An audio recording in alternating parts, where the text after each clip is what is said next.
할렐루야. 12월 30일 시카고 여섯걸음교회 새벽 예배 오신 여러분을 주님의 이름으로 축복합니다. 우리 함께 기도하시겠습니다. 사랑과 은혜가 충만하신 하나님 아버지, 오늘도 기도할 수 있도록 우리를 깨워주시니 감사합니다. 우리의 호흡이 늘 기도하는 호흡 되기를 간절히 원합니다. 오늘도 말씀을 통해 새 힘을 얻고 말씀의 능력으로 이 세상을 살아가는 영적인 능력을 얻는 시간 되게 하여 주옵소서. 우리가 연약하여 필요에 따라 간구하는 기도를 드립니다. 우리를 긍휼히 여겨주시사 인생의 여러 문제를 놓고 주님 앞에 기도할 때 주님의 놀라우신 섭리가 우리의 삶에 이루어질 수 있도록 역사하여 주옵소서. 자녀를 위한 기도에 응답하여 주옵소서. 진로 앞으로 나아갈 길을 위해 기도할 때 주님 그 길을 열어 주시옵소서. 육신의 연약함을 놓고 기도할 때 치유의 은혜를 더하여 주옵시고, 물질의 부족함을 위해 기도할 때 모든 것의 주인 되신 주님이 은혜로 채워주시는 은총을 경험케 하여 주옵소서. 우리 구주 예수 그리스도 이름으로 간절히 기도하옵나이다. 아멘. 우리 성경 말씀 보시겠습니다. 에스겔서 21장 1절에서 7절까지 말씀입니다. 또 여호와의 말씀이 내게 임하여 이르시되, 인자야, 너는 얼굴을 예루살렘으로 향하며 성소를 향하여 소리내어 이스라엘 땅에게 예언하라. 이스라엘 땅에게 이르기를, 여호와의 말씀이 내가 너를 대적하여 내 칼을 칼집에서 빼어 의인과 악인을 내게서 끊을지라. 내가 의인과 악인을 내게서 끊을 터이므로 내 칼을 칼집에서 빼어 모든 육체를 남에서 북까지 치리니, 모든 육체는 나 여호와가 내 칼을 칼집에서 빼낸 줄을 알지라. 칼이 다시 꼽히지 아니하리라 하셨다 하라. 인자야, 탄식하되 너는 허리가 끊어지듯 탄식하라. 그들의 목전에서 슬피 탄식하라. 그들이 내게 묻기를, 내가 어찌하여 탄식하느냐 하거든 대답하기를, 재앙이 다가온다는 소문 때문이니 각 마음이 녹으며 모든 손이 약하여지며 각 영이 쇠하며 모든 무릎이 물과 같이 약해지리라. 보라, 재앙이 오나니 반드시 이루어지리라. 주 여호와의 말씀이니라 하라. 이 기록된 로고스의 말씀이 우리의 심령에 살아 숨쉬는 생명력 있는 레마의 말씀으로 새겨지기를 간절히 원합니다. 하나님의 음성으로 우리 심령에 새겨지기를 원합니다. 아멘.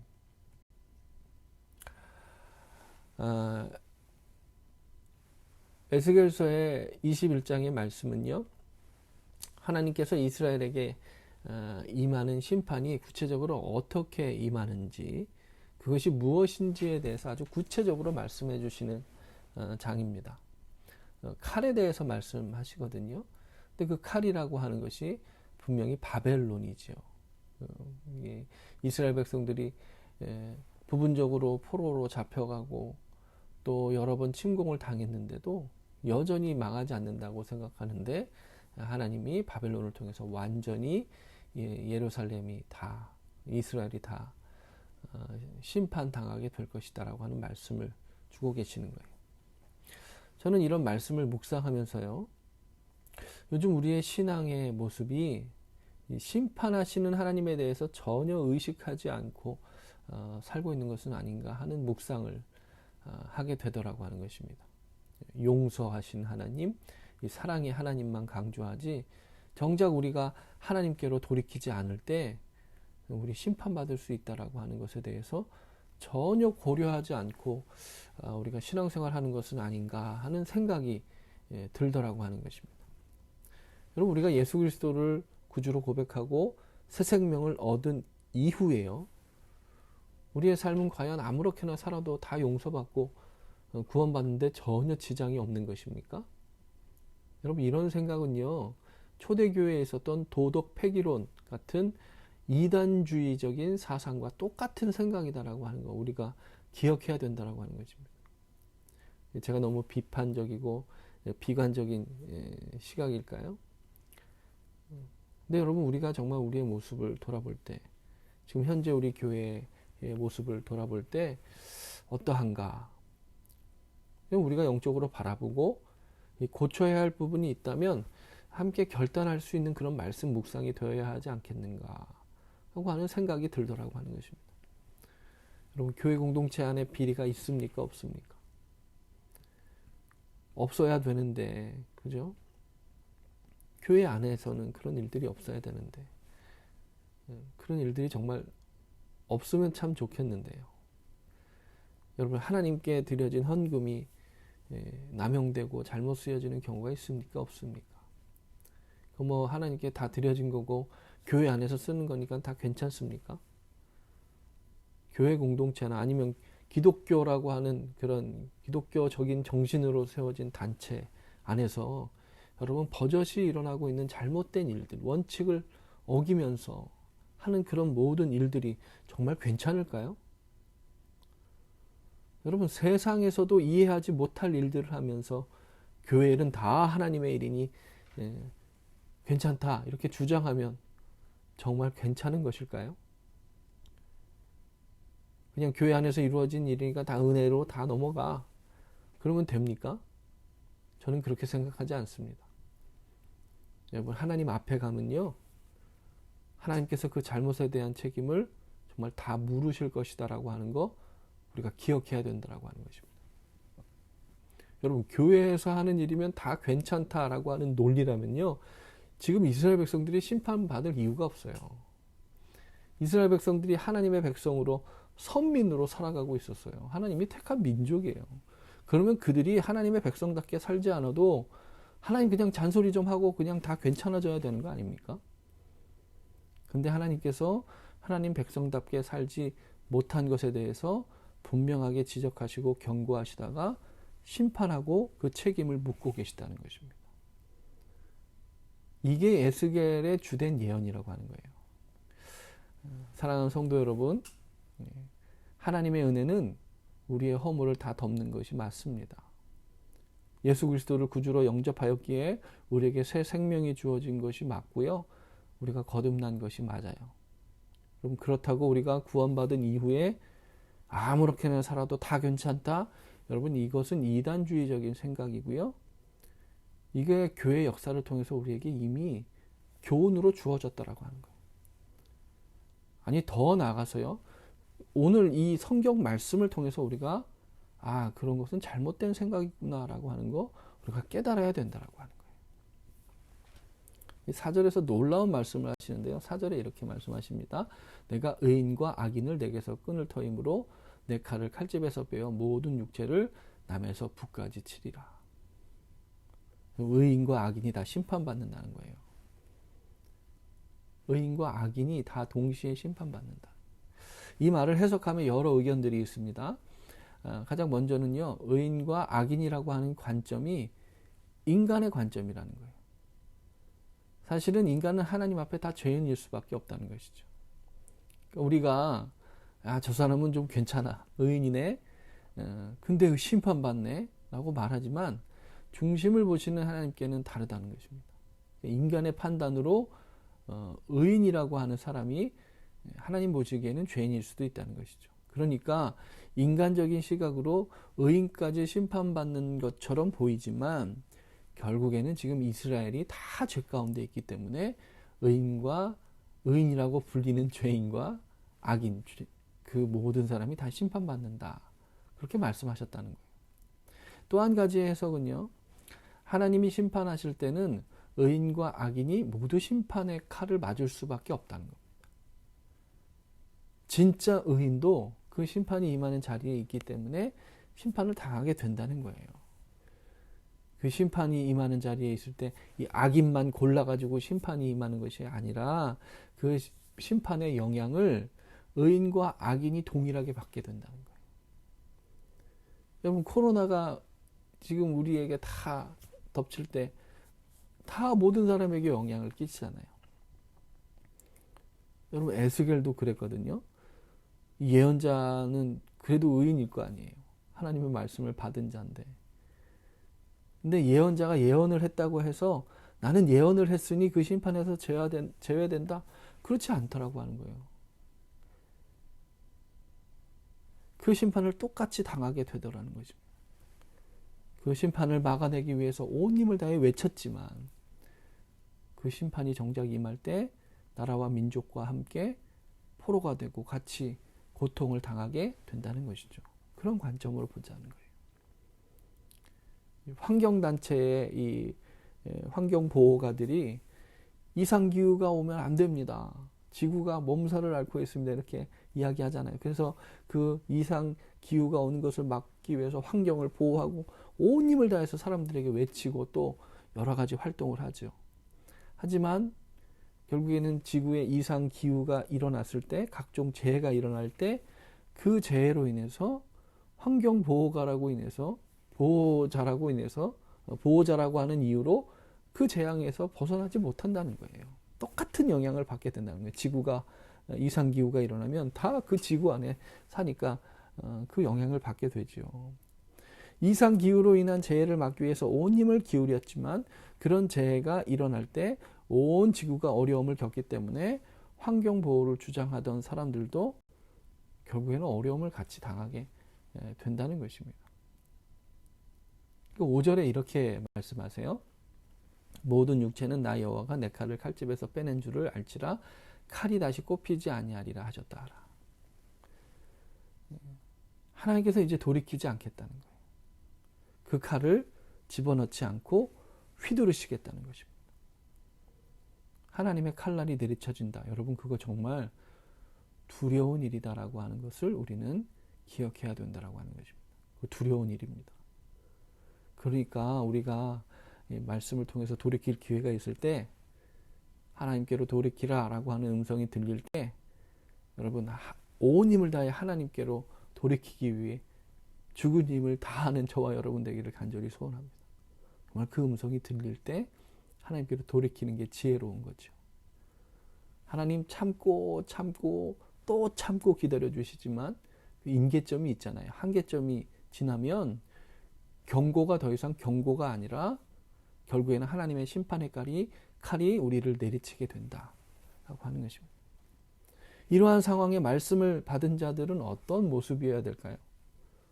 6절에 이렇게 말씀하십니다. 인자야 탄식하되 너는 허리가 끊어지듯 탄식하라. 그들의 목전에서 슬피 탄식하라.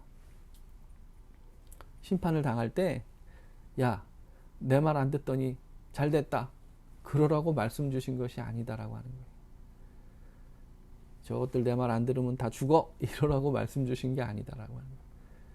그렇게 심판이 임한다라고 하는 말씀을 들은 자, 하나님의 말씀을 가진 자, 하나님의 음성을 들은 자는, 하나님의 마음을 깨달은 자는 통회하고 자복하며 탄식하며 부르짖어 기도해야 된다는 거죠.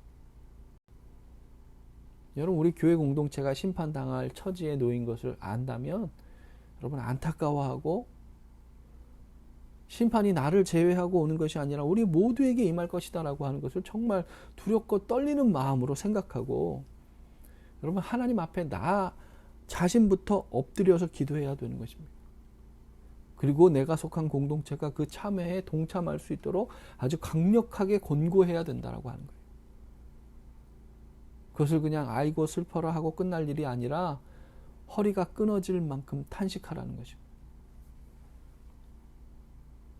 7절에 이렇게 말씀하세요. 그들이 내게 묻기를 내가 어찌하여 탄식하느냐 하거든 대답하기를 재앙이 다가온다는 소문 때문이니 각 마음이 녹으며 모든 손이 약하여지며 각 영이 쇠하며 모든 무릎이 물과 같이 약해지리니 보라 재앙이 오나니 반드시 이루어지리라 주 여호와의 말씀이니라. 반드시 이루어진다는 거예요. 왜 그렇게 허리가 끊어질 만큼 탄식하느냐라고 물으면 여러분 그것에 대해서 대답해 줘야 된다라고 하는 거예요. 내가 먼저 탄식해야 내가 속한 공동체도 나에게 물어볼 것이고, 그것을 통해서 우리 공동체가 하나님 앞에 엎드릴 때, 여러분 우리 공동체가 심판이 임해도 우리가 기도하며 엎드릴 때 그래야 우리 공동체에 희망이 있다는 겁니다. 여러분 영적인 지도자라면 그렇게 해야 되는 거예요. 아니 영적인 지도자가 아니더라도 하나님의 말씀을 깨달은 자가 먼저 그렇게 해야 된다라고 하는 것입니다. 말씀을 맺겠습니다. 가장 먼저는요, 이런 말씀 묵상이 우리 자신의 모습을 먼저 돌아볼 수 있는 말씀 묵상이 되기를 간절히 바랍니다. 나는 의인이네. 그건 사람의 생각이죠. 하나님 앞에 의인이 어디 있습니까?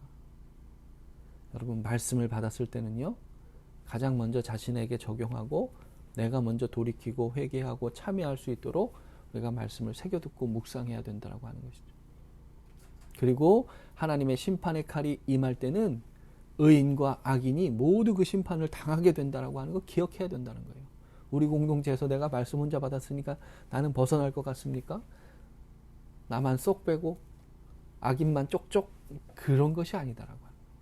그러니 여러분, 내가 속한 공동체에 그런 심판이 임한다면 정말 우리 공동체를 위해서 허리가 끊어질 만큼은 아니더라도 정말 애절한 마음으로 통회하고 자복함으로 기도할 수 있는 믿음의 사람이 되어야 된다고 하는 그런 기도의 사람 되시기를 간절히 축원합니다. 그럼 교회가 깨어졌는데 그런데도 안타까워할 줄 모르는 사람들이 있더라고 하는 거예요. 교회가 깨어지는데도 그냥 서로의 탓만 하는 거예요. 영적인 지도자도 성도도 다 서로의 탓만 하지 그 일에 대해서 부르짖어 기도하는 사람이 단 한 사람도 없는 경우를 제가 본 적이 있어요. 정말 하나님의 말씀을 받은 자라면 정말 통회하고 자복함으로 공동체를 위해서 기도해야 되고, 우리 공동체가 그렇게 함께 기도할 수 있도록 강력하게 권고하는 믿음의 사람이 되어야 된다는 거예요. 그 말씀을 깨달은 자의 모습이 되어야 된다는 거예요.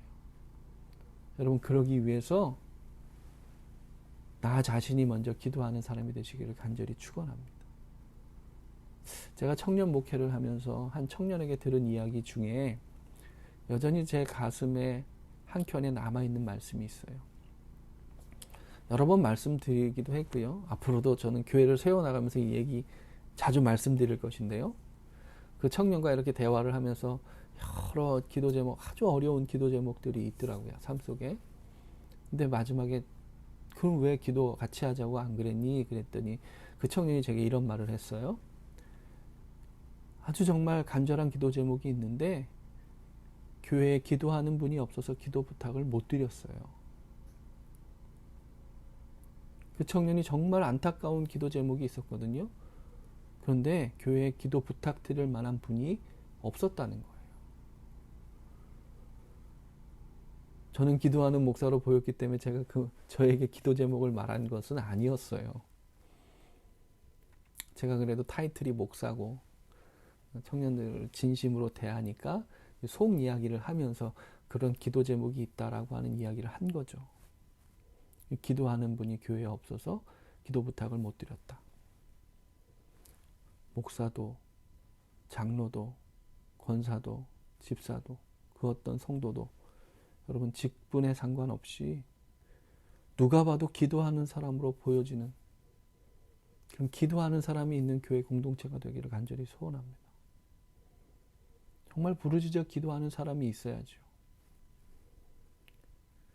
공동체를 위해서 정말 허리가 끊어질 만큼은 아니더라도 교회 성전에서 무릎 꿇고 하나님께 부르짖으며 공동체의 현실을 놓고 기도할 수 있는 그런 기도의 사람이 되시기를 간절히 바랍니다. 내가 먼저 기도하는 사람이 되어야 되지 않겠습니까? 저 먼저, 그리고 우리 모두, 우리 교회 공동체가 기도하는 공동체, 하나님 앞에 엎드려서 기도할 수 있는 그런 기도의 공동체가 되기를 정말 간절히 바랍니다. 뭐 세상적인 성공 위해서 뭐 좀 해달라고 그렇게 기도하자는 게 아니에요.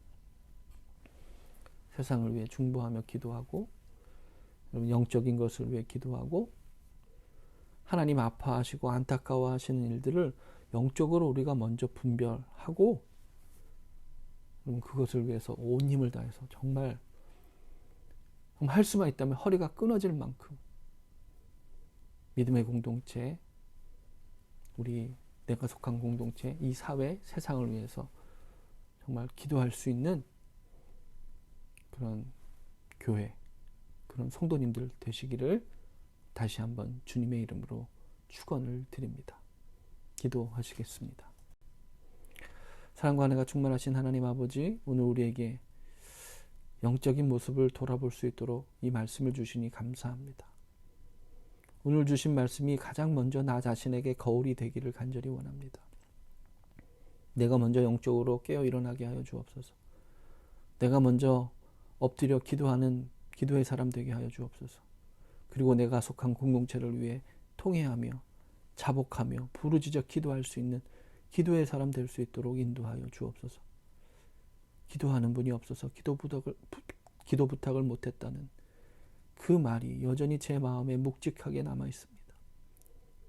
그럼에도 여전히 저는 기도하는 목사일까? 저 자신의 모습을 먼저 회개합니다. 주님, 우리의 믿음의 사람들이 누가 봐도 기도하는 사람이라고 보게 되기를 원합니다. 그냥 보여주기 위해서가 아니라 정말 기도하는 사람 되기를 원합니다.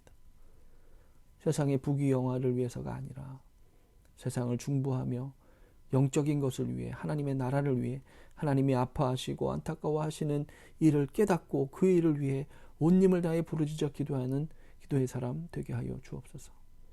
우리 6걸음 교회가, 이 땅의 모든 교회가 그렇게 하나님 앞에 영적인 기도 제목을 가지고 엎드려 허리가 끊어질 만큼 부르짖어 기도하는 그런 기도의 공동체가 될 수 있도록 성령님 인도하여 주옵소서. 우리 구주 예수 그리스도 이름으로 간절히 기도하옵나이다. 아멘. 할렐루야. 우리 정말 기도하는 사람 되어서 세상을 위해서 중보하며 기도하고 하나님 나라를 위해서 기도하는 기도의 사람으로 살아가시는 모든 성도님들 되시기를 간절히 축원합니다. 예배를 마치겠습니다.